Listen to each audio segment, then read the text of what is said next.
I'm muted. All right, welcome to another episode of Toy Frenzy.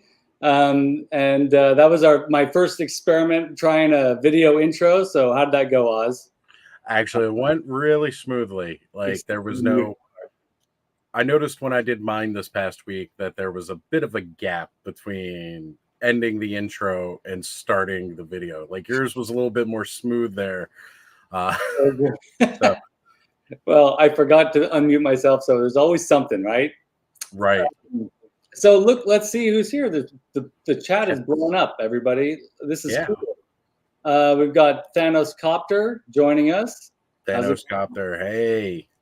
Good to see you. And of course, we got Duchess of Darkness here. That's fantastic. Yes. Duchess, so glad to have you. And we've got Ganga here. How's it going? So glad to have you. All right, this is great. So, and Rhea or Rhea? I think it's Rhea. Is it pronounced Rhea? Oz, do you know? I always pronounce it Bray Black, and correct me if I'm wrong on that, right? Because I'll just always willing to correct myself if I pronounce somebody's name wrong. Just call me out in the chat. I wanted to make sure that I got our guest's name right because his last name I've heard it pronounced several different ways. But folks, we're really excited because we have Justin Rasch in with us tonight. We're going to talk to him about stop motion animation. We're going to talk to him about Motu. We're going to talk about all the good stuff. We're going to geek out with Justin tonight. We're really excited to have him. And in fact, Oz and I usually talk about what's new in the Motu universe this week during the first part of the show. Talk about what we picked up, if we picked up anything. And Justin wanted to be a part of that. So everybody, let's give a warm Toy Frenzy welcome to Mr. Justin Rasch. Hey, hello. I'm not muted, right? Nope, you're good. You're good. Hey, everybody. Happy to be here. It's really great. Sorry, go ahead. Oh, with my Motu friends and family, right. Yes. We are a tight community, and it's really great to have you here. You've been contributing some substantial stuff lately to this community, and as a member of the community, it must be sort of a dream come true for you to be doing that. So, oh yeah, go ahead. Oh, it's huge, man. It's huge to be. I'm sure I'm around maybe a little older than you guys, but around the same age. Grew up with Masters of the Universe and He-Man, and to go through my whole career as an animator and then find 40 some years later that I'm animating this universe and these toys that I loved so much as a young person, but with my grown-up animation skills, it's almost too much to believe. Like I lost my mind the first gig that we did with the Origins characters. They were so cool. It's so cool. So Oz, what were your feelings when you first saw those MOTUesday animation clips? I really, really enjoy the fact that when we were kids and we were growing up and we're playing with our toys, like that's kind of how we always saw it. You're acting it out with your toys. So seeing somebody finally be able to put that out and film it, it's unreal, because like no matter how much we're watching the cartoon or any of the versions of it, you always kind of picture your toys doing it. Yeah. So actually seeing the toys go through and do it on their own, I think it's overwhelmingly awesome.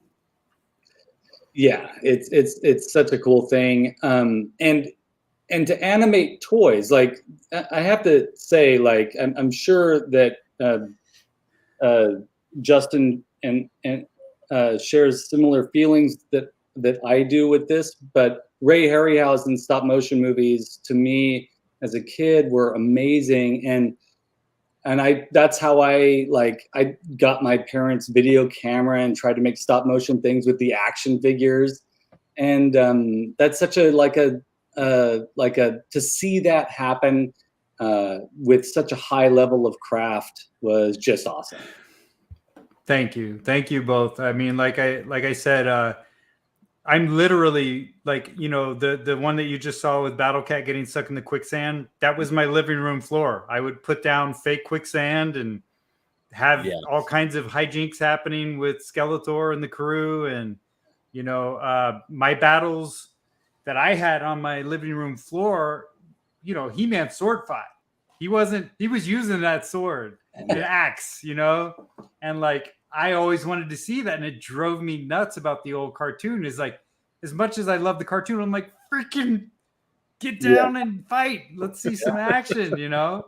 Yeah. So that's what I did on my floor. And to be able to finally show that. And also, you know, as much as I love the characters, the enemies in the old cartoon, they were pretty bumbling bad guys. You know what I mean?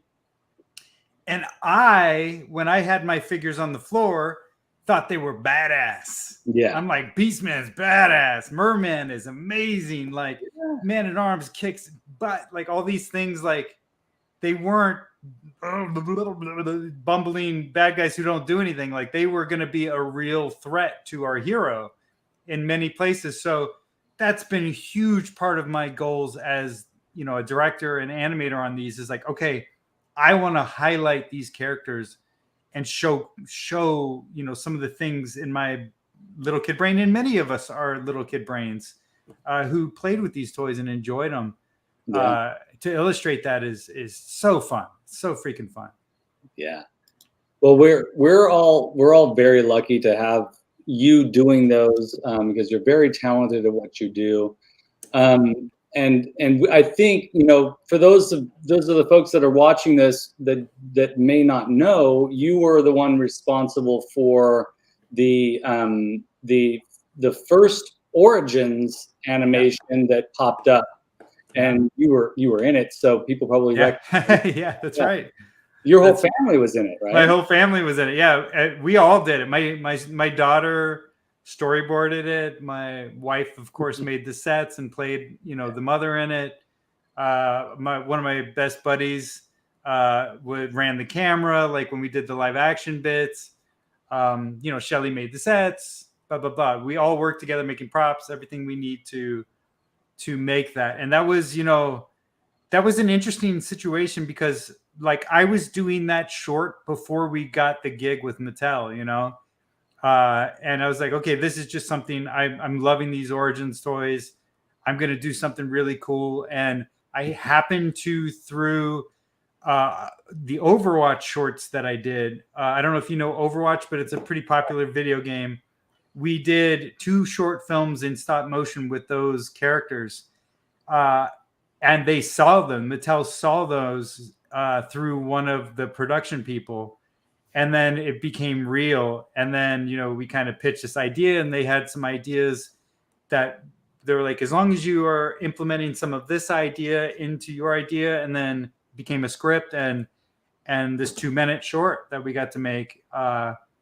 And it was hugely received by the community, which is so rewarding for someone who loves Motu. Yeah. To kind of be, you know, I don't know, to like hit the nail on the head with the crew, and for them to feel, you know, maybe that little joy that's in all of us still who are connected to our toys at 50 and 45 and whatever ages we are, 40. It's, you know, that little kid tinkle, man, that little kid spirit inside of us it's so special. And I'm never letting it go. And that's one of the reasons I became an animator too, was just like, wow, just hanging on to the imagination and the creativity and the play, because literally I'm playing with my toys and bringing them to life.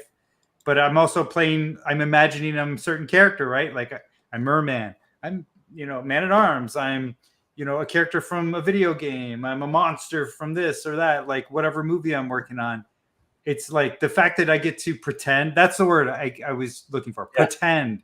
I still get to pretend. And just, I literally blows my mind as a creator that I get to be close to 50 and be pretending I'm whatever I want every week as I do my job, you know, and it feels so special, so special. Well, the ability to not let that nostalgia go and that sense of play go. Is really, it's really an art form to be able to figure out a way to hold on to it. And I think that's why there's such a avid toy collecting community, because it's some that may not have the urgency or the guts to turn their nostalgia into art, kind of like what you're doing. The collecting aspect is like is their way into that world. Right. Yeah. And you know, the other thing too, like you know, I just have to mention, like, I have 3 kids, and my kids are pretty older now as far as the majority of them, but the being able to share, even though, say, I wasn't working in animation, right? Like, so many of us toy collectors understand, like, sharing your love and nostalgia and that play, that little magic thing that we were hanging on to with our children is massive. And it's so fun. Like, I want to have 1 million kids so I can keep doing it forever. Right. Like, I'm like, like grandkids. I like, cause my kids are getting old enough for grandkids. I'm like, when am I got some kids? I need to watch some cartoons. We got to do this. I got to do that. Right. You know, like, being able to share with the next generation and other people your love is really special. And that was something that was special about the MOTU Origins piece too, is I was like, okay, we're passing the sword, right? Like, that was the term that Mattel came up with, pass the sword to your next generation. And it was like, it was so in line with what I wanted to do in our script. Yeah. That it was really cool.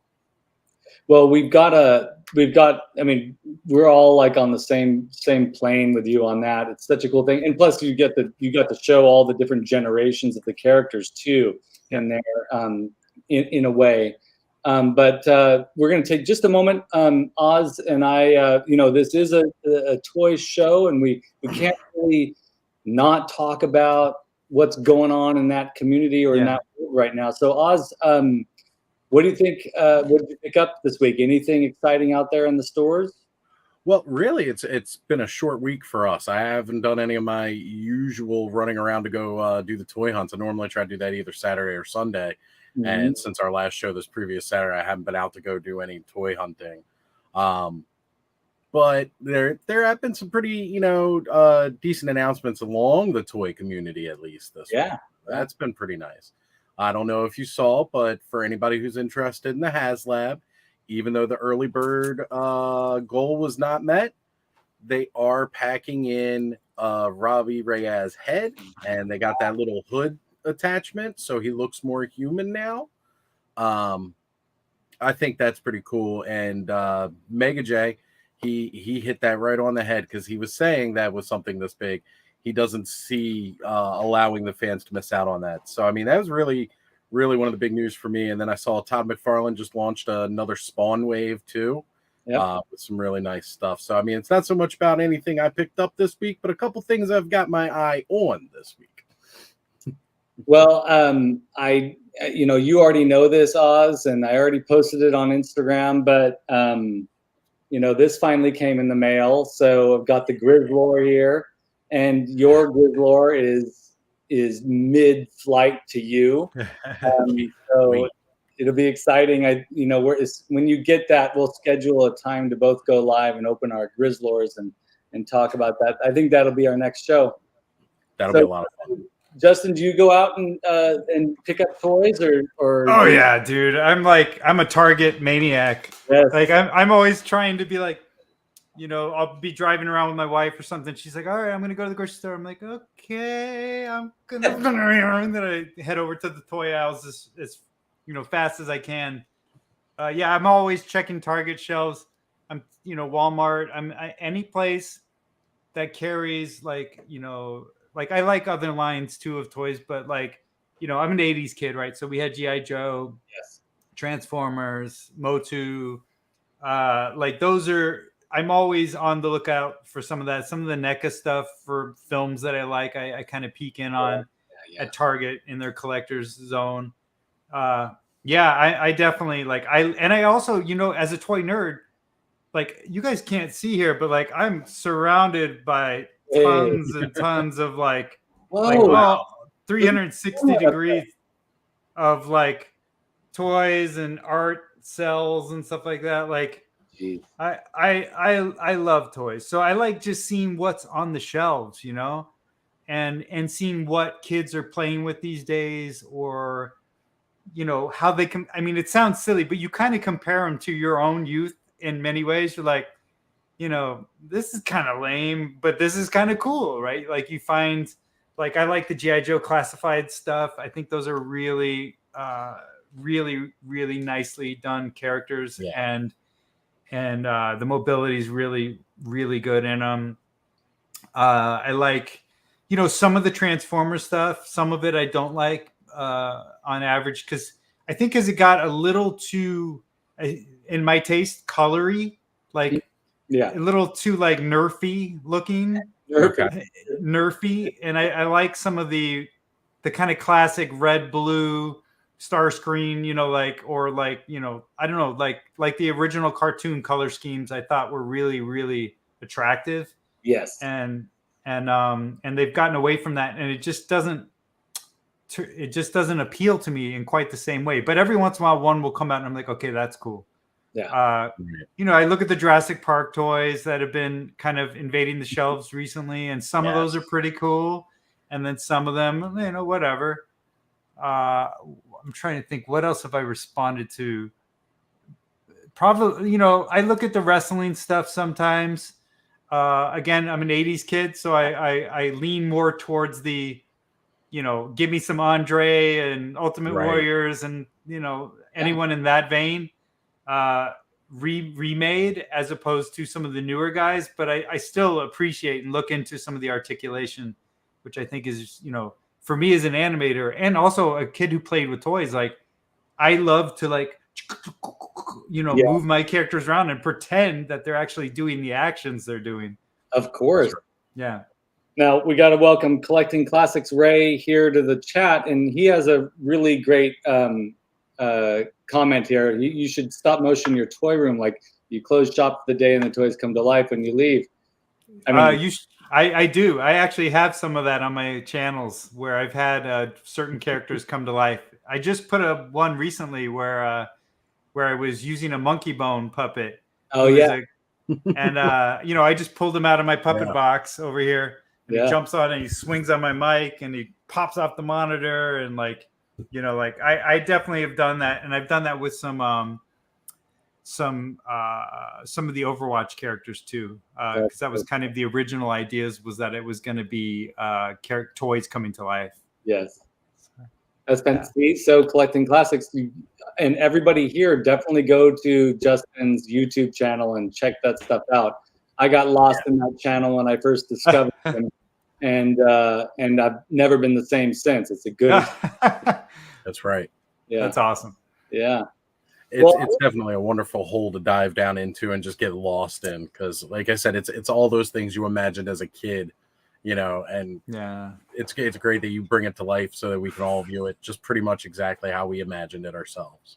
Wow, man. You know, I just to tap into that again, I really like when I made the first He-Man Origins piece, I was like, here's what I can do, because you have to prove it, right, to a company like Mattel or anyone, and now let me do it.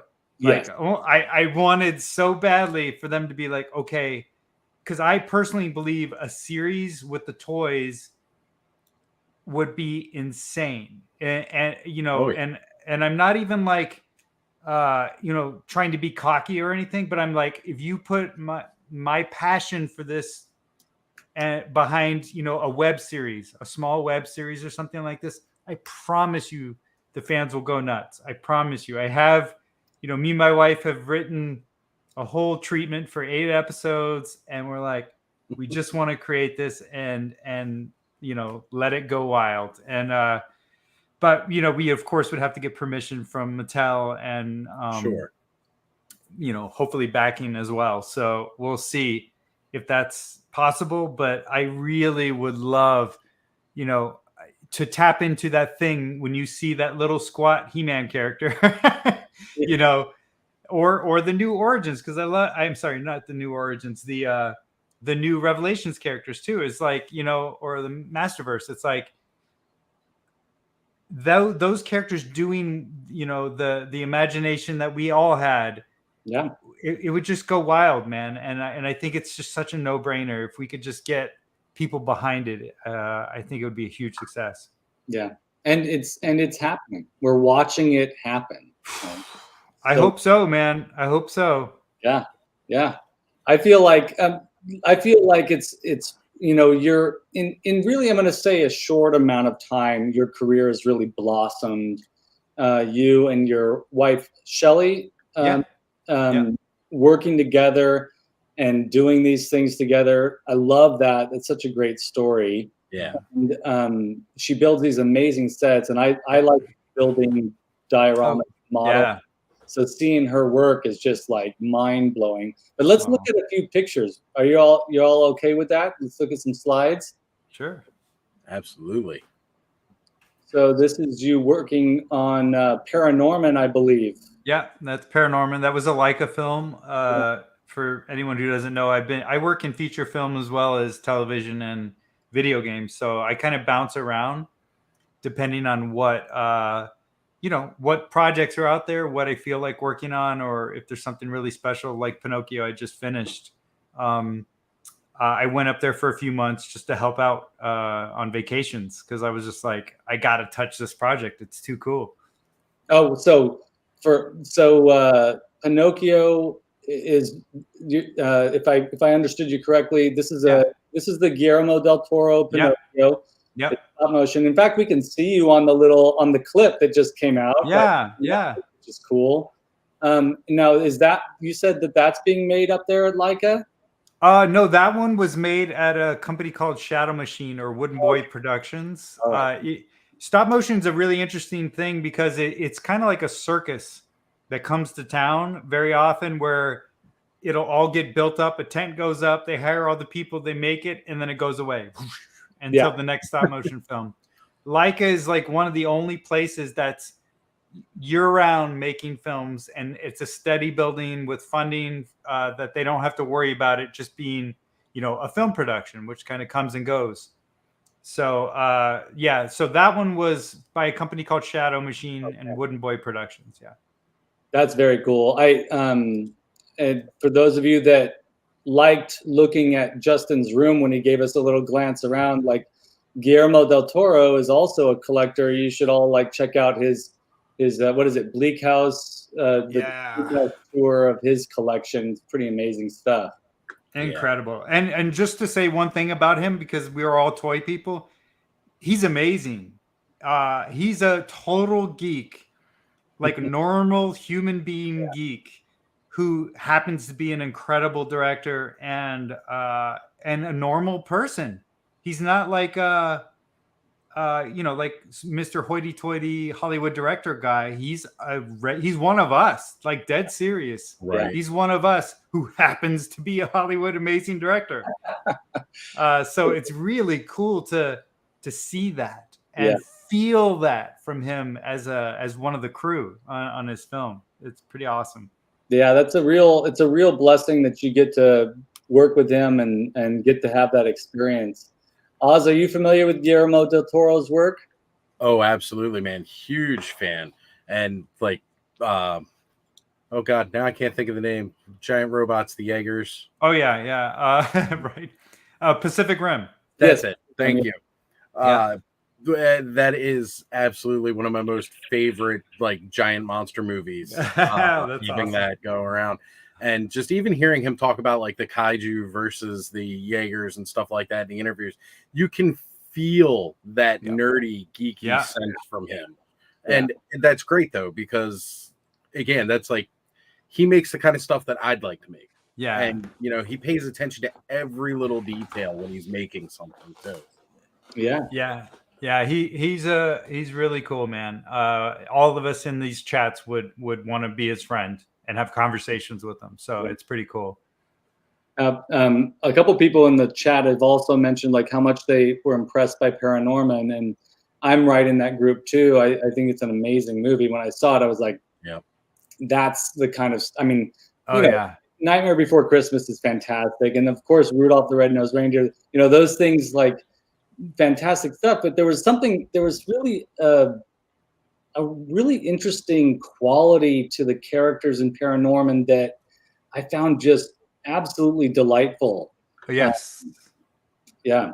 I agree, man. I thought Paranorman was so special from not only me as an artist, like coming in there. I love the designs, I love the worlds, I love the period. I mean, Norman is a toy collector. If you remember, you look in his room, he's a total geek, right? He's one of us as well.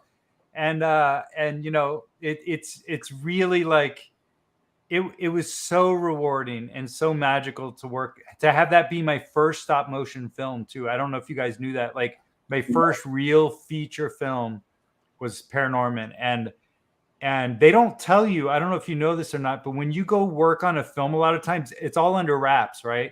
Yeah. So you don't know what it is a lot of times. And when they hired me, I went in there and I knew it was kind of something about zombies, but I didn't really know much else. And to me, it's really important to have good designs in the characters that I like to animate. So when I got in there in my very first day, when they were showing dailies and they showed the characters, I was like, oh, I scored. This is amazing. I can't believe I get to do this. Yeah. And here we go. Buckle up. This is going to be amazing. Look at your face here. I mean, you're given. I've looked at all these slides. You're grinning ear to ear and everything. Yeah. So, dude, joy is very, very apparent. Yeah, grateful, man. Grateful beyond words. Because here it is as an animator, like this image, right? You see a picture of me animating. There was about 1,000 amazing steps that got to taking one picture, one photograph for the film. Somebody had to make those sets. Somebody had to make those props. Somebody had to paint them. Somebody had to light them. Somebody had to get the photographs ready. Somebody had to make those puppets, the armatures inside the puppets, the faces, the poses, and then somebody had to storyboard the film, and then somebody had to edit it, and then blah, blah, blah, blah, blah. And then guess what? Justin, go bring it to life. Here you go, right?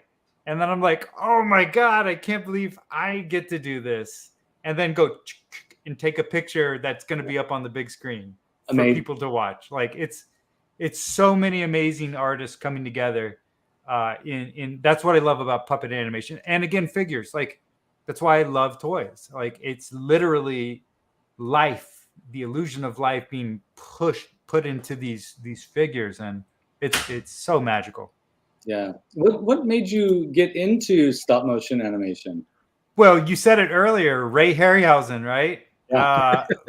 I'm an older guy. I grew up watching all the creature features and all the 80s monster science fiction movies. That's right. I also 2D animation. I was a massive 2D animation fan. So I thought I was going to do 2D animation when I went to art school, or I thought I was going to do special effects. Me and my brother went to art school together for special effects.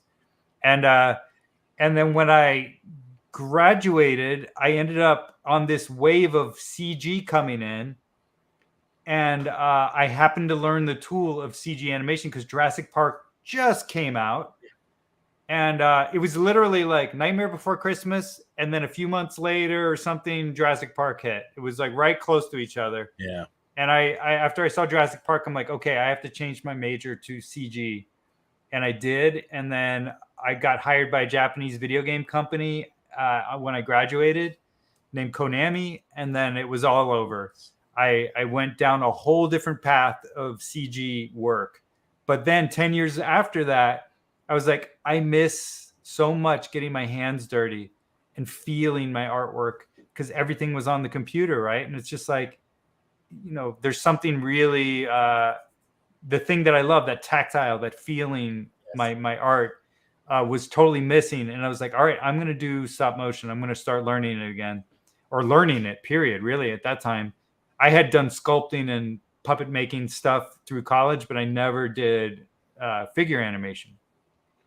So I made a short film, and I was like, holy crap, where have you been all my life? Why have I not been doing this?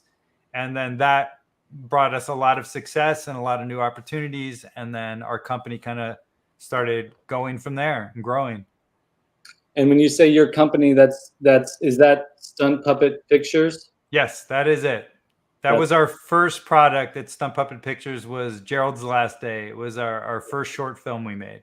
That's awesome. Yeah. And now this is Kubo, right? This is Kubo. This is my second Leica film that I made. Yeah. Very cool. Yeah. And that's oh, sorry, go ahead. That's Dogonauts, which was another personal project that we did at Stunt Puppet Pictures. Me and my wife did for fun on the side. We make a lot of short films just for personal storytelling needs. Yes. And we spent about 4 years creating a film called Dogonauts, which is like a 15-minute short with a couple of characters that we created in a universe that was much bigger. Because I was working in video games, we were actually developing a video game at the same time as the short that I was making in stop motion. But we ended up losing some of the team members, and we never finished the game, unfortunately. Oh, that's too bad. Yeah. Now, tell us about, if you don't mind, I mean, really ideal. In retrospect, I'm like, why didn't we have Shelly on too to talk with you about, because the set making is phenomenal. Oh yeah. She's amazing, dude. And like, yeah, that is in retro. She might pop in. Maybe I can get her in a little bit, but she won't be able to. The only thing is I only have one set of headphones, but we welcome. She was not a trained artist. She was a professional dancer, and then she was a trauma therapist. Oh, okay. But we would have all of our kids around the art table every Wednesday. We do art night, and I'd be like, I'm making a short stop motion short film, so I'm going to be sculpting these characters, and I'm going to be making sets. And my wife started being like, well, I'll help you make a set. Like, here, I'll just carve some bricks out of clay, right? Awesome. And then that became, well, I'll just make the building. And then my kids are like, I'll make a fire hydrant. I'll make a dog bowl. I'll do this, right? And then before we knew it, our entire house was working on our shorts, and stop motion completely became this unified, fun thing we did.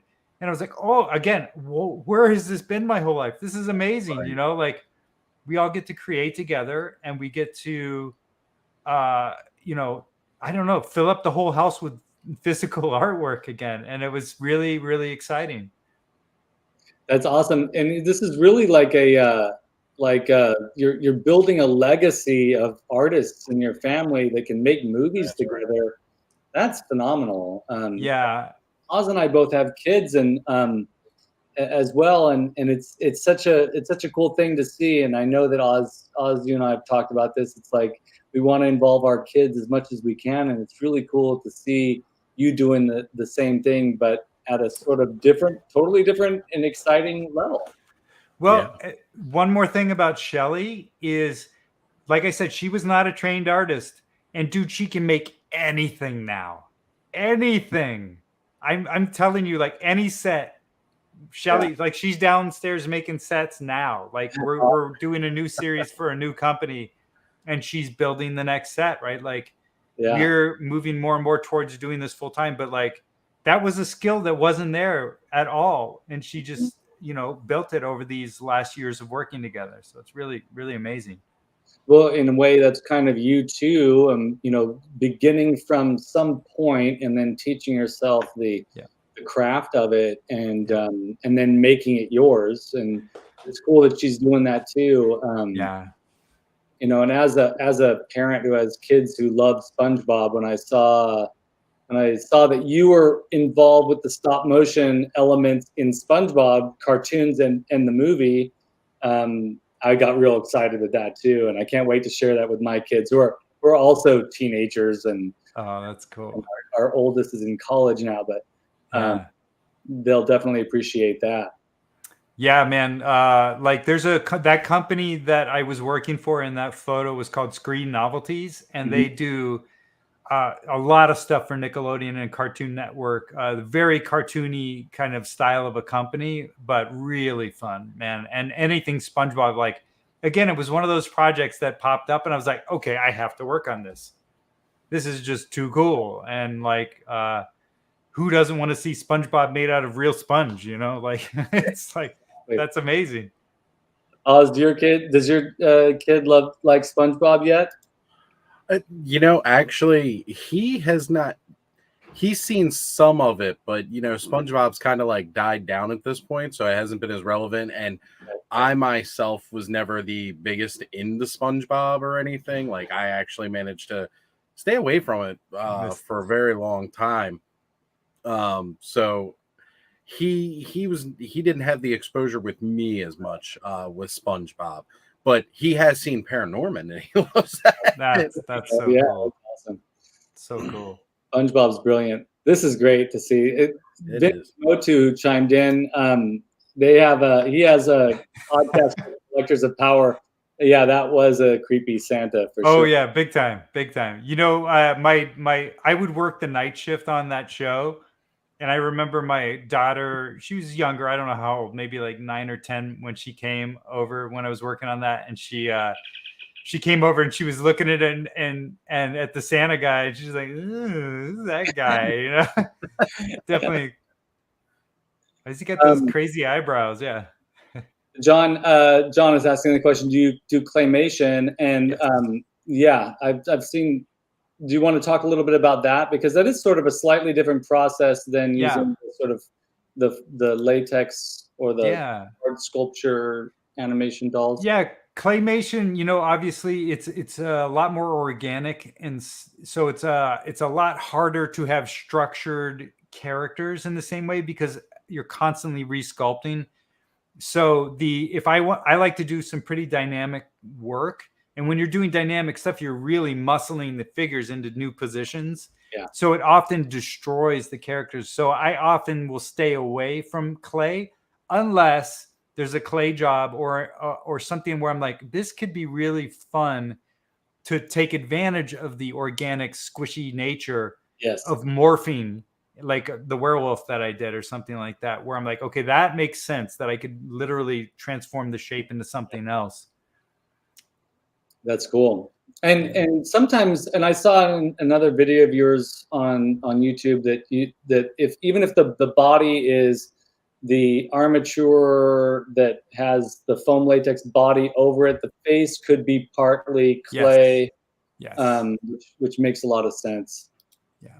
Yeah, like that's how these characters were here on Dogonauts, is basically clay heads and foam latex bodies. So, and because foam latex kind of still has a lot of imperfections in the body shape, and it's based off a mold of a clay character, it still looks pretty clay-like a lot of the time. It just doesn't require the resculpting or the smear cleaning and all the things that happen when you're grabbing on these figures. Yeah. Right. Now, those of you that subscribe to his channel tonight and watch those videos, Dogonauts videos are on there, and they're great. Really great stuff. So tell us about this. So that is from a Christmas special that me and Shelly made using the Overwatch characters. That right there is Tracer, the one in the yellow pants. And then behind my arm is a figure named Reaper. And they're both kind of characters that we thought really made a great contrast, because Tracer's so chipper and excited and happy, and Reaper's so the end of the world, like dark. And we were like, wow, what if Reaper tries to steal Santa's cookies and the collector who has a bunch of Overwatch statues, and then of course Tracer has to try and prevent it. So that was kind of the core idea of it.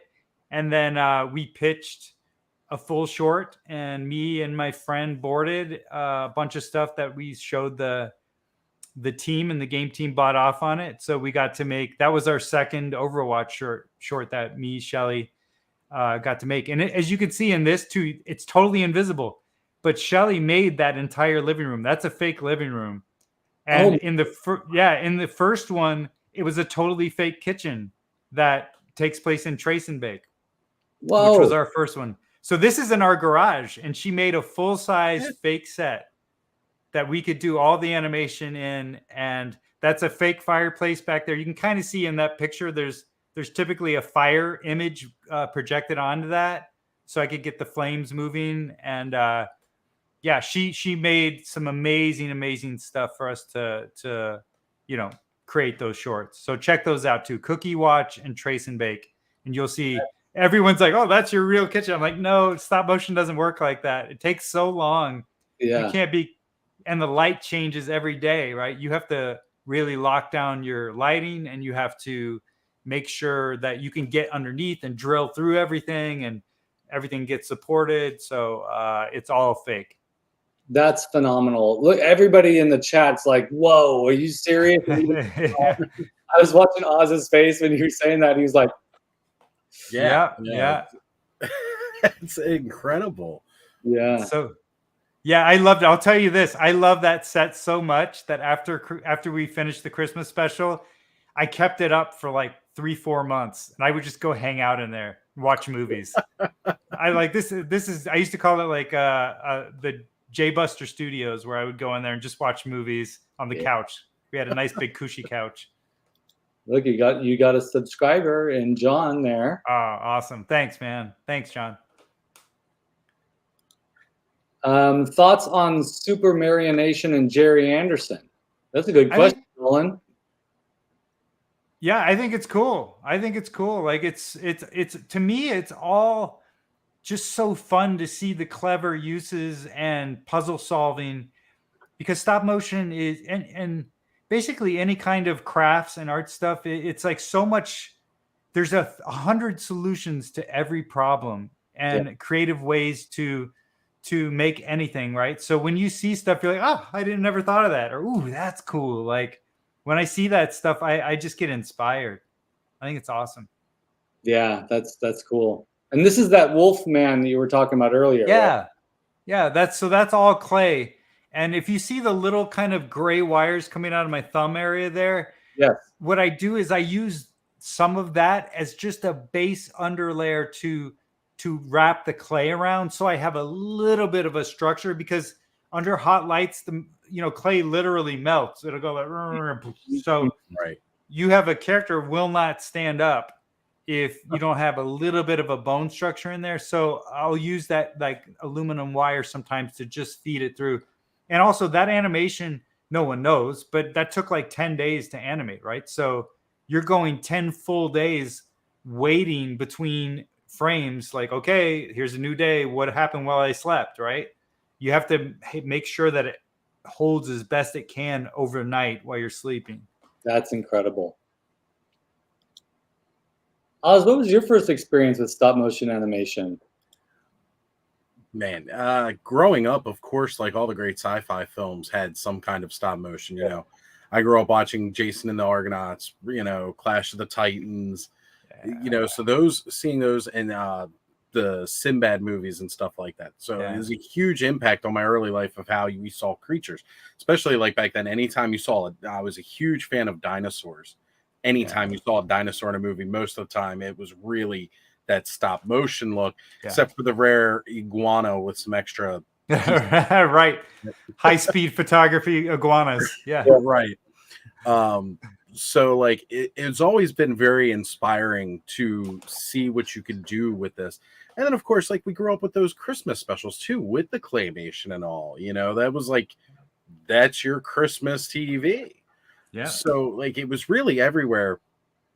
And it just holds this sense of awe with me even today when I still see newer films coming out, like with Kubo. When I first saw that, I was like, oh, wow, this is incredible, because like nobody really does this anymore. So getting to see that still done in movies here and there, it's really a lost art in a lot of ways. Yeah. And you know what's crazy? It's bigger than ever right now. Thank goodness. I'm happy for that. It's bigger than ever. It's like, if you think back to growing up on those amazing films you just mentioned, it was basically Harryhausen. Yep. Maybe a couple other guys doing some other stuff like Flesh Gordon or whatever. And then you have Phil Tippett coming in and then, and doing AT-ATs and Tauntauns and, Willow monsters and, you name it, anything else. That's that RoboCop that was happening at the time. So sorry, go ahead. So there was such a an unknown craft. And now, because so much of the internet has opened it up, and Leica being a steady workflow, you know, you have Aardman that's been steady putting out work all these times, all these years. More and more kids will be like, oh, this is actually something I could do as a job. All these television shows like Robot Chicken, which completely launched, you know, so many people giving it a shot again. And now there's countless shows, man. There's so many shows that have been created in it over the years and used in social media like crazy now for ad work. So it really is bigger than ever. Yeah. And thank goodness too. I mean, Yeah. it takes, you know, I feel like it started to creep back into our consciousness with, you know, Nightmare Before Christmas. And then it just seems like every year there's one or two movies or TV shows that emerge that are using this art form that for a period of time in the 80s and 90s, it was virtually not there in our consciousness. Yeah, for sure. John's asking what got you started in this line of work, and we kind of talked a little bit about that, John, earlier, but is there anything you wanted to add to that, Justin? Well, just to really recap, I went to school wanting to be an effects artist, and then got into CG for a very long time, and then was really unsatisfied with how CG was feeling artistically. So I decided to start making films in my garage in stop motion, and then it just was such a beautiful match to my soul that that I started getting offers for work all over the place, including Leica. Yeah.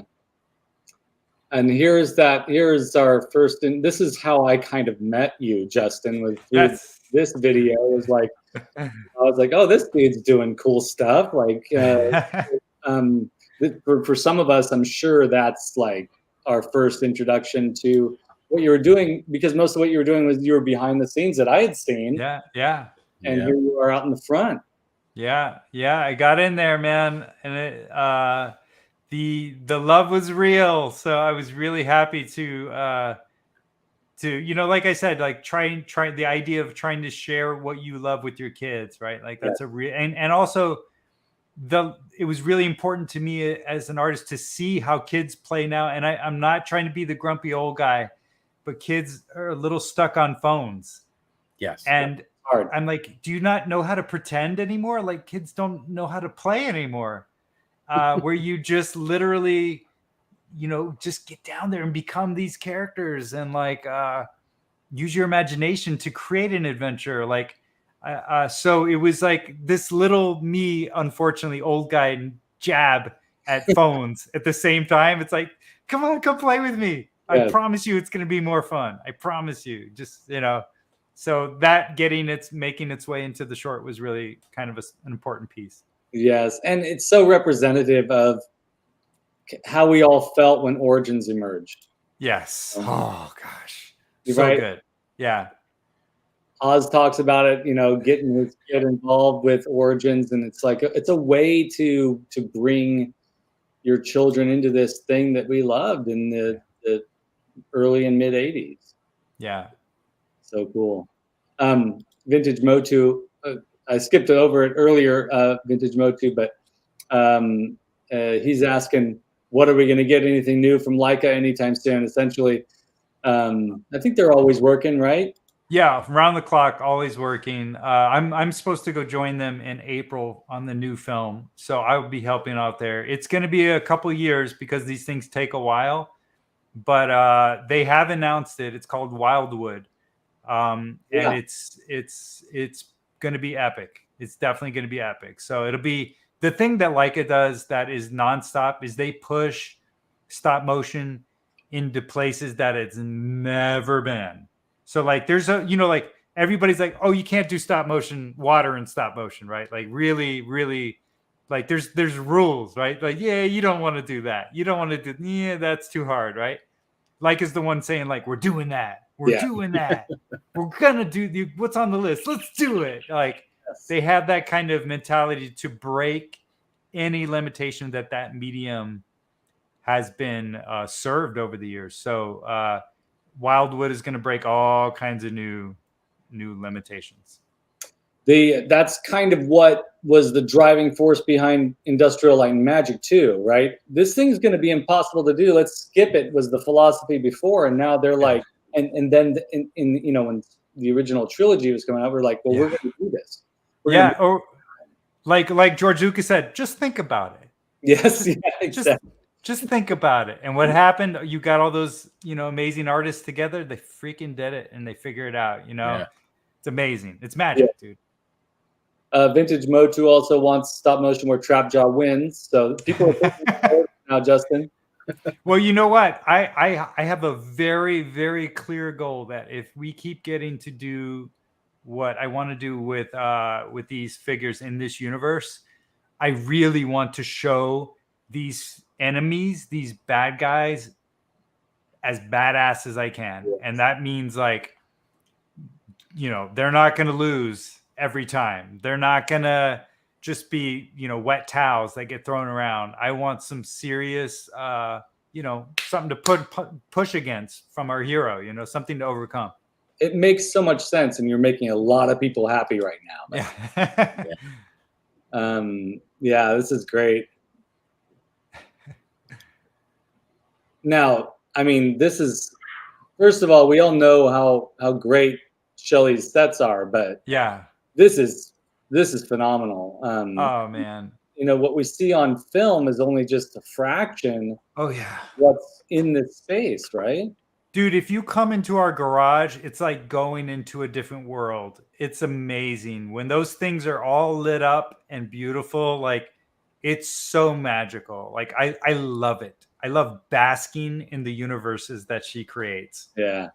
It's so inspiring to tell a story on a place like that, and we don't always have, it's not like we have huge budgets and like timelines too. Like, we created these 2 He-Man spots really fast, way faster than I wanted to.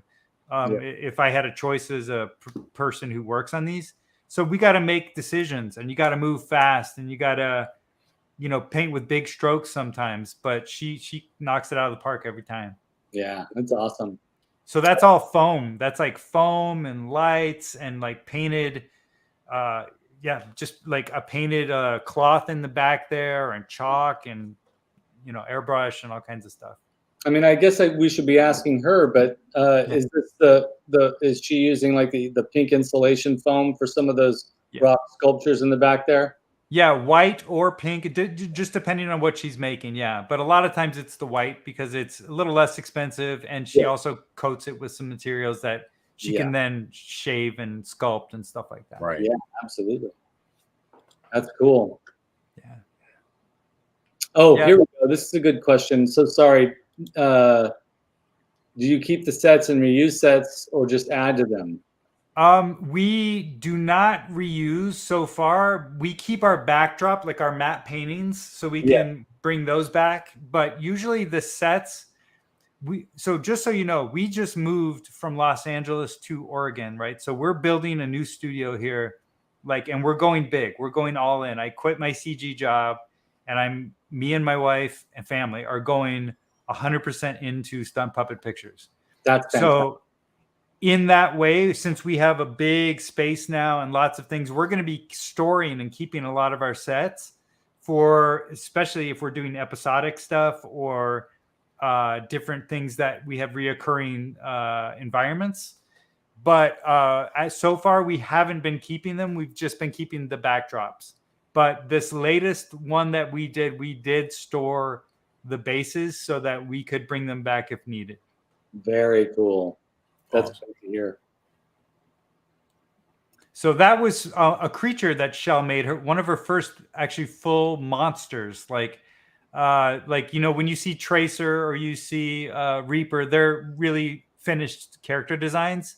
But this was just a creature that was based on a music video from AWOL Nation that one of our friends directed, and he hired me and Shelley to both create the puppet, and then I would animate it, and then he would put it in the AWOL Nation music video. So Shelley made that really cool puppet, and I got to animate it. That's awesome. Yeah. That's great. I love that eye. Yes. Yes. It's very reminiscent to like old real Ghostbusters kind of Yeah. ghosts. Yeah. You know, that's definitely what I was getting the feeling of. Good call. Good call. Yeah. Another great cartoon from the 80s. Oh, yeah. God, yeah. Absolutely. Yeah. So that's Beetle. He was one of the characters in Kubo. Just to show you guys some scale, is huge puppets. It's like a little baby you're holding when you're animating.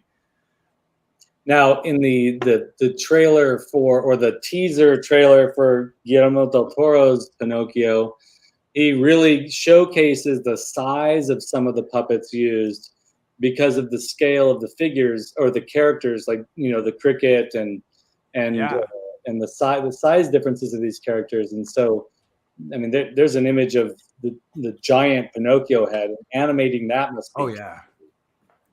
Oh yeah, like usually when they do that kind of scale, it's usually more of a prop situation where it's less animating the huge head, but more like Pinocchio's, asleep on the table or something, and then the, crickets bouncing around him. But there has been many cases where, like like in Kubo, the giant skeleton was literally a giant skeleton, and you couldn't move it with your hands because it was like a forklift that you're driving. So a good friend of mine animated that, and I saw him, how it was done, and it was just incredible. I was just like, this is insane. Like, no one's gonna know how amazing this is. But it literally, like, he's like Dr. Robotnik on the head's going this way, he's going this way, and you have to do that frame by frame. It was like incredibly arduous and hard and slow, and at that Leica level, which is so perfect and clean in the animation quality. Right. Really, but movie magic, dude. Movie magic right there again. Yeah. That's cool. And there's Shelly. Yeah. There's Shelly, and here's some movie magic that we've been able to enjoy lately, right? Yes, very recently. Yeah, she's sitting there working on the King of Castle Grayskull kind of set that we had for the first one that dropped with the quicksand. Yes. And my favorite, Trapjaw. I didn't get to show him kicking quite as much butt as I want, but we were highlighting a different couple of characters, so it happened to be that way. But I actually love that rendition of Trapjaw. I think he looks fantastic in the Revelations Masterverse line. Yes. I put the Origins head on the Trapjaw body. Yeah. And it looks beautiful. Whoa, I got to try that. Yeah, try it. It really works well. But all these figures are so great, and it's awesome to see you having fun with them. Oh yeah, man. So that was a really fun, every time we also pitch these ideas to Mattel, like we have some highlight moments, because usually we write like a minor script, maybe, I don't know, 4 or 5 lines of beats that are happening, because these are 1 minute, right? We can only get so much, and we're really trying to squeeze as much as we can into a minute. But like the transformation, because the Mega Beast Man is amazing. I love that toy, right? It looks so much cooler. The figure looks awesome. So so I really like the idea of having like a little transformation where and he could vamp out and kind of werewolf into Mega Beast Man. And then so that was like one of the things on our little list, is like, okay, there's transformation. And this is gonna and the quicksand's gonna happen here. And then blah blah blah blah, and Trapjaw, and he's changed, and Tila does this, and like all these little beats. Like for me, a huge part was loving those mini comics so much from He-Man as a kid. Seeing anytime I saw He-Man on Battle Cat, I was like, that's the coolest thing ever, right? Like I have to animate that. I have to show.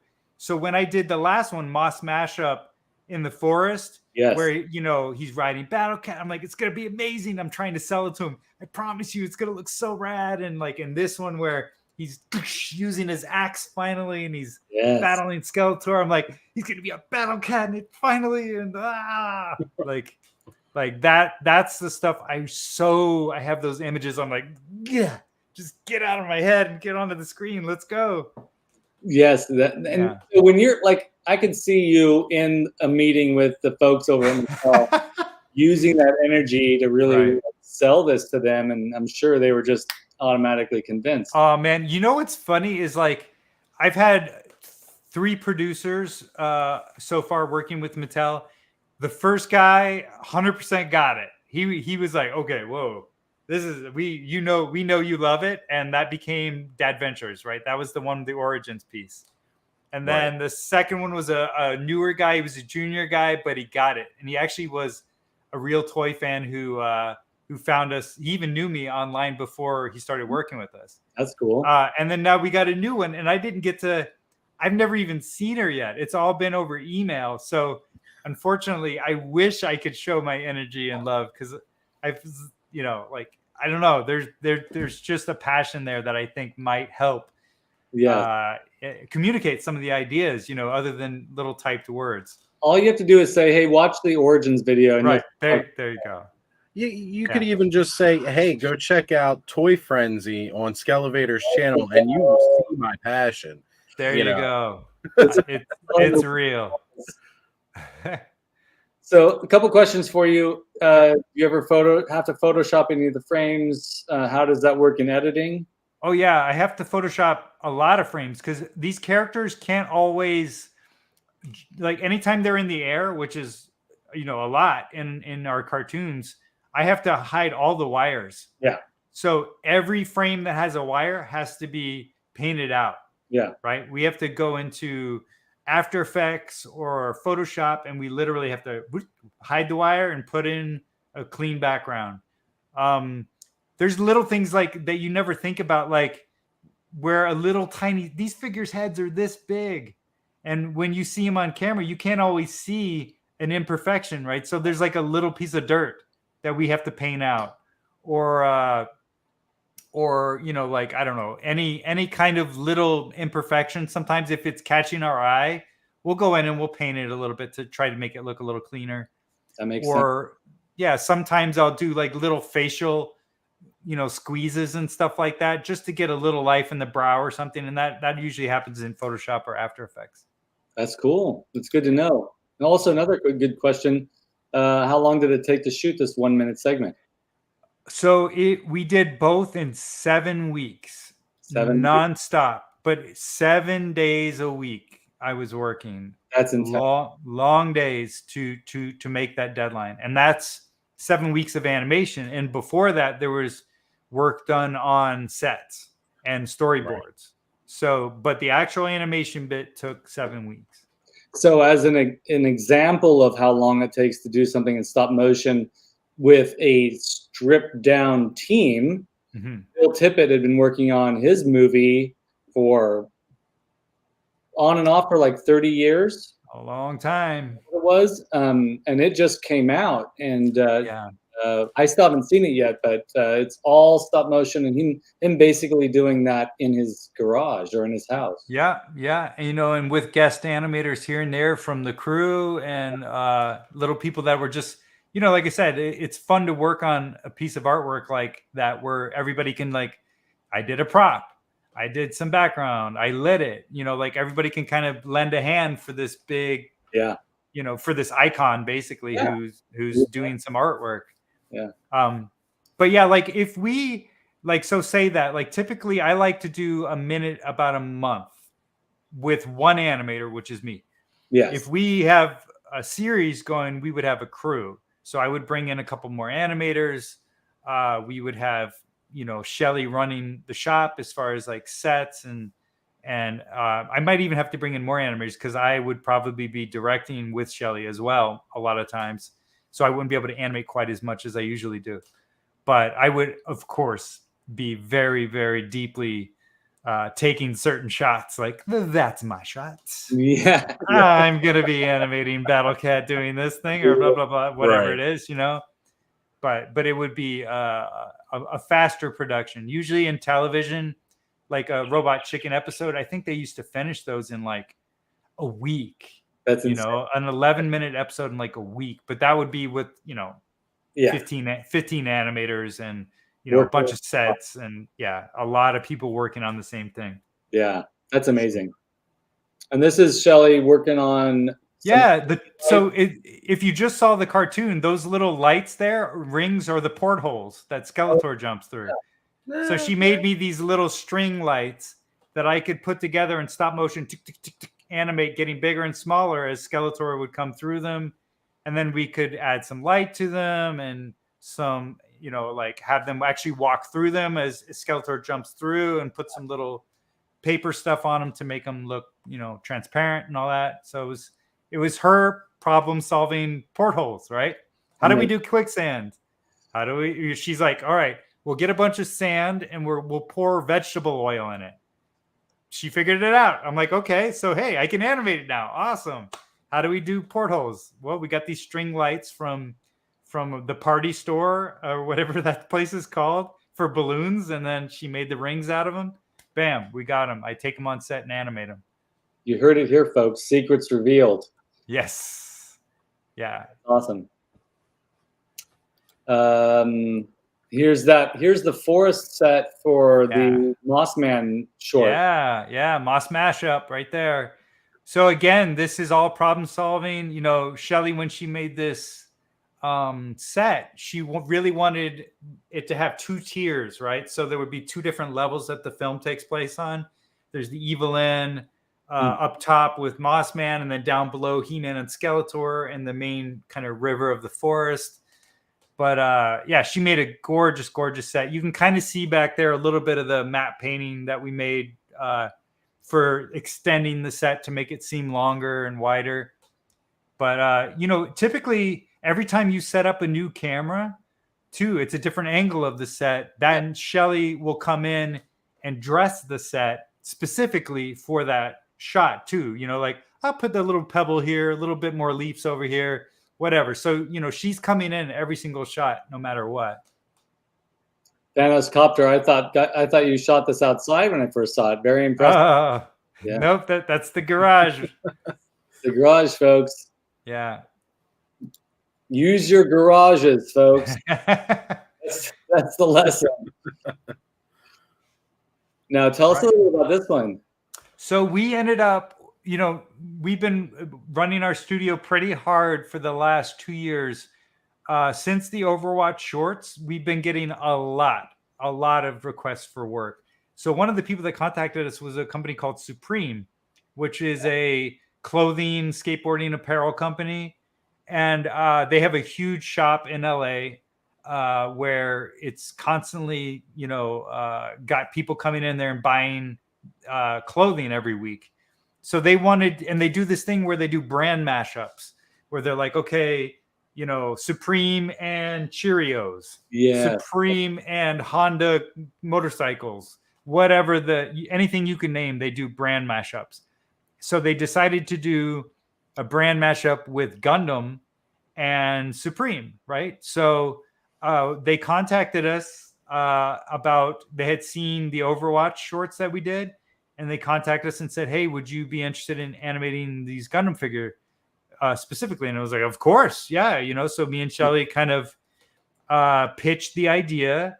All the main guy, the production person, wanted was to show them fighting on the at the front desk of the store in Gundam. I think there's another photo in here. I'm trying to find it. Oh yeah, right there. Yeah. So they pitched that for us, and we wrote a script, and we said, okay, we want to really take use that behind us. What you saw there was the bottom of a ramp, a bowl, an indoor bowl inside the skate shop. So cool. So we're like, okay, we have the front of the shop where it's like clothing and the countertop, but then behind is the bowl. So we want the characters to go up there and fight on top of the deck and like grind and do like, really take advantage of the skateboarding concepts. And we got these figures sent from Japan to use. And we made a minute short again there for them where someone comes in to challenge the Supreme Gundam that they had in their shelf. And then Supreme Gundam, of course, kicks his butt and then, gets him out of there. While fighting all over the store. And it was a huge success. They loved it. The fans loved it. And again, that was one of our next really big clients that was going to be bringing us more work as a studio. It's phenomenal that you and Shelly, or even just Shelly, rebuilt that underside of the. Oh, that's an illusion, my friend, right there. Yeah. So what Shelly did was she built the whole countertop, which I didn't include any pictures. So she built the front desk, which isn't in this picture. But then what we did is we did a whole live action shoot of the studio, right? So we went through and we shot the entire short live action with all the different angles of the shots up on the deck, on the ramp. And then we projected it behind, just like old school Harryhausen, onto a screen while we animated. Oh, that's awesome. And then we didn't have to because we didn't have a big enough budget to like obviously build a whole freaking bowl behind our house in the garage. Right. So that was our way to solve that and also make the timeline that we had to do for the job. That's very cool. It was really fun, man. Really fun. And it feels like that magic, that movie making magic again, like illusions and stuff. It's like, ooh. Yeah, well, that's what movie magic's all about, right? What are those arms you guys are using, and how would someone start to get that effect? Those arms are basically just support rigs, because your character, like right there, they're flying, right? So someone gets hit, someone's flying.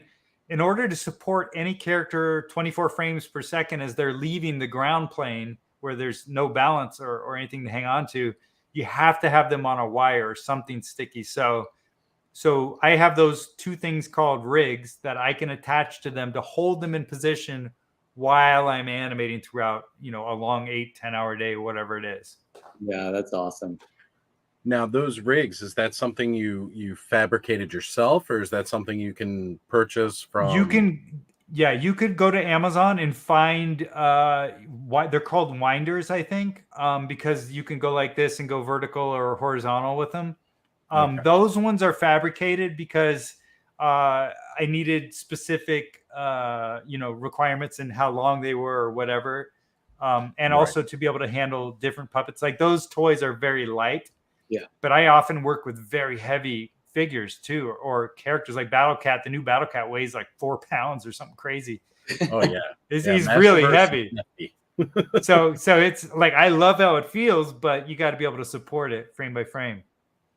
And so those are a little more custom, those ones. And this is another image from that. Yeah. More. And that little bit was done green screen because we had to have some of the projection moving, and we just, for that specific shot, we were like, okay, we're just going to do this one green. So Shelly built the deck of the ramp. You can't see it underneath there, but there's like wood of the vert part of the ramp. Nice. And then the grinding stone there. Oh yeah, I see that. Yeah, and then behind it was all green. That's very cool. Yeah. And then that's some spaceships from Dogonauts for me and Shelly. She made those spaceships again with no art background. She completely finished, making these really complex, amazing things for our films. We had full-size ships that were like this big, and then we had the little miniatures for some of the wide shots where we wanted to fly, through an asteroid field or do some fast camera work. We would use the small ones, and then the huge ones for when we're on set doing our interaction stuff. Really, and probably piecing together things from around the house, I'm assuming. Or of course. And yeah, that's real kit bashing right there, folks. Use your trash. Yeah, there you go. Or hit up that Goodwill, and you can find some cool stuff for your cartoons in there. Yes. I skipped through a few pictures here, Justin. So I'm sorry about that. But, oh yeah. I know Shelly. Go ahead. Oh yeah, she's every time. So Brooder is one of the other companies that we work for. It's a German toy company. They make these incredible kind of like series of mechanical working vehicles, right? Yes. And so we did 4 episodes for them last year, and we're going to continue doing episodes for them moving forward. And really great company to work for. They're letting us have a lot of creative, control, and every time we make one, Shelly has to make a whole new world, right? So there she was making kind of a cul-de-sac for the guy who keeps forgetting to take his garbage out to show off the garbage trucks. Amazing. And Yeah. the trees and the homes, Yeah. the Yeah. grass, all that stuff being built by hand in the garage. John said earlier, I need a garage. Yes, buddy. Absolutely. Well, John, I'll tell you this. I started right here on my desk. There you go. Before I had gotten to the garage, I literally would, I had a cardboard box that I cut a few walls off, so I'd have a three walls or 2 walls and a floor plane, and I would just make little mini sets that I could just move around, and then I could shoot them right on my desk. There you go, folks. This is another great shot of that set. Yeah, that's pre-lit there, but that was like when we were first getting together. It was really fun. Beautiful. So let's see here. Oh, this is interesting too. Yeah. So problem solving, guys. Like every time we do this, so we had to do a whole farming episode where there's all this, and it has to go through the whole process of agriculture, right? Yes. So how are we going to do the crops? How are we going to mow the grass? How are we going to do, like, Shell figured all that stuff out. And then I just go in there and freaking animate and, frame by frame, cut the grass and put the lines of dirt in there. So it looks like it's been, excavated. And there's so many fun little puzzles. Phenomenal. And we saw these. I think you need to give Shelly her own series, like behind the scenes with Shelly, like her own series of some of that. She definitely she's not as wanting to get on camera, not that I want to get on camera either, but like I'm out front for sure with what we do, but she's brings, she's 50% of everything we do. She is 100% on the writing, on the editing, puppets, sets, everything we do. The only thing I really do all by myself is the animation. Yeah. But she's giving me notes, and she's helping me with my choreography or whatever. That's the way it should be. That's great. That's great. So John's question, how did the lava effect, how did you get that? How did Shelly accomplish that? So again, problem solving. It's so fun. We got some LED strips. You can get them at any kind of like Home Depot type place. And they come in different colors. You can change like blue, red, orange, blah, blah, blah, like sometimes 100 different colors. Mm-hmm. So she made that trough in the set, right? And then she ran the LED lights all the way through the trough where the lava was. And then she put orange and red gels all over that. And then when we shoot it on film, it gets the glare. And then if I am in there and I just give it a little bit of a wiggle, it looks like living lava. It's amazing. That's awesome. It's so cool. So yeah, I think Oz is right. Like a set building show on your YouTube channel would be really awesome. I have a deep love for building models and sets like that. So it'd be really cool to see. Yeah, that is the one thing. Like our YouTube channel. It hasn't taken off very big so far. It's doing okay, but one thing that I think that I get more requests for than anything is just tutorials. Yes. So they're less interested, I think, in me talking about like how I made an episode, or of something, as if it's like, how do I do this? How do I do that? Like really nuts and bolts tutorials. So I definitely am considering that moving forward as we are kind of committing to our studio and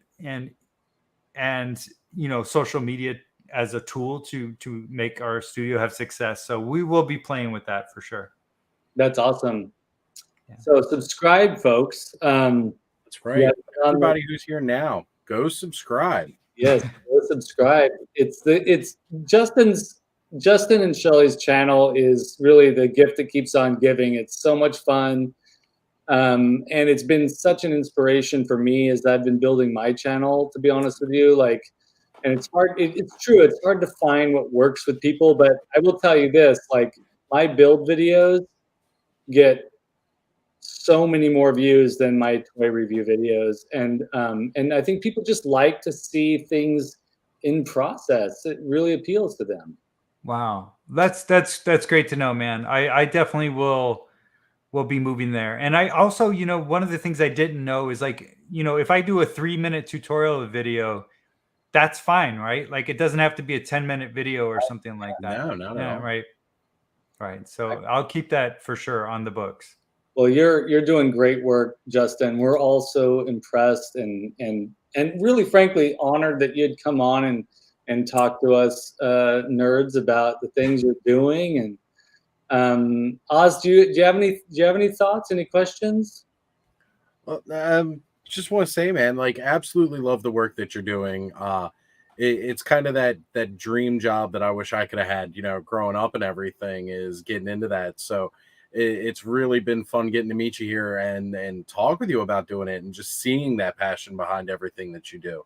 Because I mean, right now you're sharing your same passion growing up, coming from the same place a lot of us are now. You know, we are all older fans and we are all extremely happy to see Motu where it is today, that it's come back in such a strong way. And having you be able to, you know, knowing that you're coming from the same place we are with it. Oh yeah. I mean, that's fantastic, you know, and it really makes, I hope Mattel keeps listening, you know, because really what it is you pitched them an awesome idea. You showed them that passion, and they've got to understand, like, yeah, you know, we were the kids that grew up with it. Yeah. And we're still the people buying it. We're still the kids buying it. That's right. We're just bigger now. We've got deeper wallets, but not too deep. So keep that in mind, Mattel. But you know, and you know, and I'm going to be frank here, and Mattel, if you're listening, I'm happy that you're listening. But you know, the part of the thing that I've been looking forward to the most has been Justin's shorts. Oh man. And I'm not blowing smoke. I'm not the type to do this. There have been a few really great reveals from the MOTUesdays. Yeah. But man, your shorts have just made me just super excited. What am I going to see this week? And it's been great. So that's so amazing to hear, and I can't wait to tell Shelly that too. Like, yes, I know, you know, it is about the toys, but there's just, you know, anything I can do to tap into that magic, that nostalgia, all that stuff. It just feels like such a privilege to me to share that. Like, I care about you guys more than anyone as far as the fans. Like, I feel like if I did something wrong, it would hurt. Like, you know, I know there's been so much kind of hate for the Motu series that came out and stuff like that, and it's just like, and you know, I have my own feelings about it too, but overall, I'm just so thrilled that I get more He-Man, you know, and more Motu. That's right. That I'm just like, please, just keep telling me stories. Keep this. That's right. Keep this universe alive, and if I get, dude. Oh, this is the one thing I just have to say to you guys. When I put out these two latest spots, and I got to say, I have the power. That's me. That's awesome. Are you kidding? I really thought it was like an old clip from John Irwin back in That's me. They kept my voice in there. And dudes, awesome. For everyone here who's anyone, I'm getting goosebumps thinking about that right now. I cannot believe I got to have my voice saying I have the power. Right. In a sanctioned He-Man Mattel Motu piece. That's right. That's some dream stuff right there, man. Like, I was like, the whole time I'm like, they're gonna pull it, and then their dreams come true for this little kid right here. It's in. That's right. You and we have the power, right? Yes, yes, right? Dude. That was it. That's it. That's awesome. Yeah. Couple quick questions. So for someone that would like to dabble in stop motion, this is a good question, Thanos Copter. doesn't want to drill in the feet like you did, like you've done. Yeah. What would you suggest for tie downs without drilling? Sticky tack. Sticky. If you do not want to damage the toys, which obviously I understand why you wouldn't. Sticky tack, it's not perfect, but it will let you animate. And like the brooder stuff I do, I can't drill through them because they're 3.5-inch toys. Yeah. They're very small figures, very hard to animate. So I use sticky tack for them.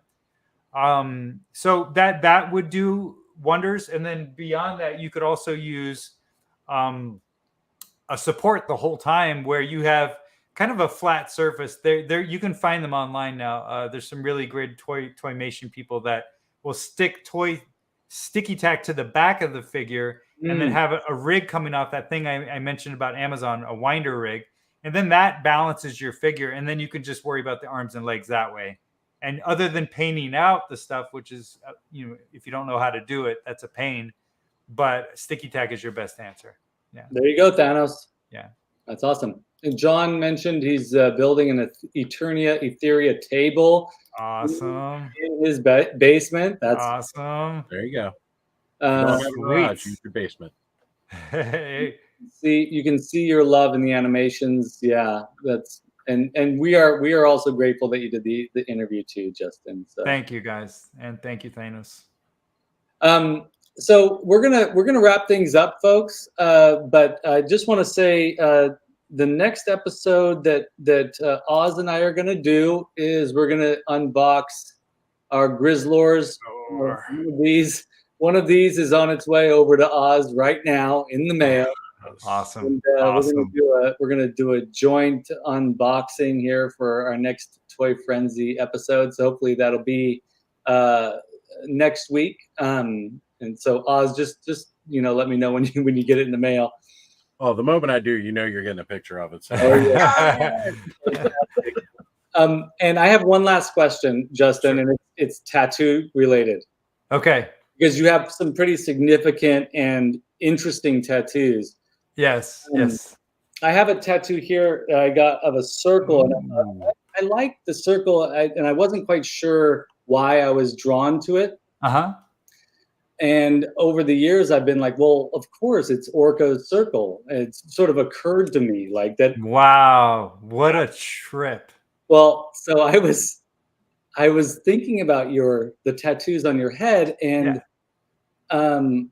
I was looking at my vintage figures, and sure enough, dude, completely unsubconscious dug in there. I had never put that together ever. That's sort of like, well, the circle too. Like I think I got it from a Sesame Street book of shapes. I just like it. But then I was like, not too long after, I was like, well, shoot, Orko, but wow, I didn't ruin anything for you, but no, that's so funny because obviously my entire existence is based off of inspirations and interactions and all of my life adventures basically. And there's so many things I know, like obviously like Battle Cat getting stuck in quicksand, right? Is that never ending story? Is that Artac? And like there's so many inputs that have gone in and then come squished out of me in this new version of whatever that is. Like I did not put that together. I used to draw comic books when I was a kid. Oh, that's cool. Or a young man. Yeah. And so I had a whole series with characters that had markings on their heads. All the dudes in the tribe in the comic book had different markings, and the guy who was the storyteller. I don't know if because this is another influence, right? I was a big Conan the Barbarian fan, right? Yeah. So I still am. What am I talking about? Yeah. So not used to. Still am. Yeah, still am. So Conan, would always start with the guy talking about his legacy, right? And like his story and blah, blah, blah. So of course that made it into my comic books, but I didn't even realize it. But the guy who would start off kicking the story in the comic books had this marking on his head. and he would drag his 3 fingers down his head and then point them to the people across the fire and then start the tale. Yes. And he was the storyteller. So I am the storyteller, right? So here I am many, many years later, and I used to shave it into my head for a while, and then I finally immortalized it. So it's been there for, my daughter has never known me without stripes, right? For the last 20 years. So, well, you are the storyteller, so it makes a lot of sense. So there we go. And now we realize there could have been a little more influence I didn't even know about. Yeah. Subconscious influence. Yeah, it's so crazy. Yeah, that's so fun. Well, that's cool. Well, I know, I mean, thank you so much. I can't say thank you enough for being here, and we'll let you get back to your family. And Oz, any final thoughts, final words? I just want to say, you know, really thank you for being here. You know, loving the passion that you're bringing to this. And, you know, guys, let it be a lesson. You know, let Justin be a big lesson to you. You know, it's not work if you do what you love. That's right. You heard him say it. He's playing with his toys all day, which we all wish we could do. Yeah, dude, I am. I am, man. And it's like, I am super doing it now. Like, I am full-time toy guy, playing with my toys. So it was awesome. That's great. Justin, any final thoughts from you? Anything that we can look forward to? Dude, so this is something really cool. Like, Toymation was not a goal of mine when I started working on our company, right? It was like this little subgroup that I had no idea really existed until I started doing social media. And like, now that I'm working with Mattel and I'm working with Supreme, and then I work with a Brooder or whoever, all the different companies we're working for. One of the other ones, like I mentioned, that I really wanted to tap into, and as again, for my heart, like I'm a Conan fan, right? So Mezco put out that Conan. I was like, oh my God, right? Then I just saw the other day, speaking of toys, that Dungeons and Dragons, the 80s cartoon, finally has the toys. Yes. I cannot tell you, like, it's real close to my favorite of all time cartoons. I adore it. They're right over there on the wall. I don't know if you can see them over there, but I got the whole crew back there, right about there. There's Bobby and Diana and Uni. Everybody's over there. I love that cartoon. Everything about it was just pitch perfect for me. And when I saw those figures, I'm like, oh boy, somebody from Hasbro better get on the horn real quick, because I got a lot of passion for that. I would love to illustrate. We got PulseCon going on weekend. So guys, reach out to Justin. I know Hasbro's watching. Reach out. Yeah. He wants to help you guys sell your product, and what a better way to do it. Yeah, please. If anyone's there, go up to him and say, dude, do you know this guy, Justin Rasch? He is the guy you need to animate those toys. Yeah. Oh, geez. Yeah, that's right. The never-ending storyline as well. Oh, man. Oh, my gosh. Yeah. Yeah. Good stuff. Yeah. I'm a huge never-ending story fan. Everything from that time period that was effects-based, I was just complete geek. You go down into our studio, it's like Labyrinth on the wall, Dark Crystal, Fright Night, blah, blah, blah, like Land Before Time, Secret of NIMH, it's all down there. When you get the new studio set up, please take us on a video tour. We want to see it. Yes. Well, I'm planning on doing it. You know, we've had our company for 16 years, but we are officially announcing Stunt Puppet Pictures in the next month or two. Like, you guys are here. You guys got the exclusive announced, but like it is, we're doing LinkedIn, we're doing Facebook page, we're doing everything. We're launching with our demo reel to really go all in. And since we're building the studio, and I don't know how much you guys knew about me, but me and my wife were pretty big into movement background stuff, where we did a lot of gymnastics and dance and stunt work. And we're building a giant new danger room. That's what we call it, the danger room. And in that we'll house future large productions, as well as the danger room, where we train and do all of our ninja stuff. So we're going to document that for sure as we're building that studio, because we're going to have it basically built by December. And we're in there, like, after I get off the horn with you guys, we have dinner and we're going to go paint. And we're, you know, every day it's being worked on, and it's really, really an exciting thing that I will be sharing with the public. For sure. And, you know, we would love to talk to you again once you get all that going. If you and Shelly are interested in it. Absolutely. Yeah. And I'll figure it out, so we make sure we get both our headphones so we can both talk. For sure. Awesome. It'll be awesome. Awesome. Cool. We'll be in touch for sure. And thank you for letting us in on all that. That's fantastic news. Yeah, man. Well, you guys are the community. You're my geeks. So it's all good. We're excited. Yeah. And thank you for the support too, really. Oh yeah. Anytime. So everyone, thank you so much for tuning in tonight. We're going to call it a night, but we really appreciate you all being here. Everybody that's in the chat: Nolan, Vintage Motu, John Westby, Duchess of Darkness, Rhea Black, Thanos Copter. Who am I missing? Ganga, who was here earlier. I'm scrolling through now. Oh, Brick Something was here. And who am I missing? Who am I missing, Oz? Oh, we had El Tendon tonight. Jay Peregrine popped through. I definitely saw Enforcer show up tonight. I mean, we had a pretty packed house. Everybody was excited to be here and checking out what you had to bring. Yeah. So we appreciate you all, and thanks for being here tonight. And we'll see you in the next video. That's right. See you, everybody. Awesome. See ya. A long